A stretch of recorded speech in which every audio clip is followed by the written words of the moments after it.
Mr. NGCP, payag ba kayo na tanggalin yung system audit sa inyo? Mr. Chair, our position has always been that we go by the guidance of our concession agreement as well as our franchise. The concession agreement, kayo yung dalawa eh. So pwede ba natin i-revisit yung concession agreement ninyo, Attorney Ropos?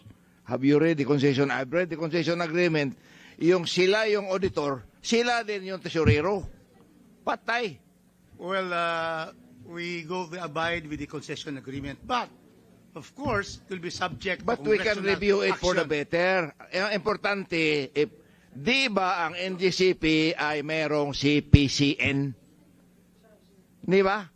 NGCP, Certificate of Public Convenience and Necessity. Now, kung hindi na public convenience ang nangyayari, payag dapat kayo na i-review yung concession agreement for the better, hindi yung ipipinalize kayo.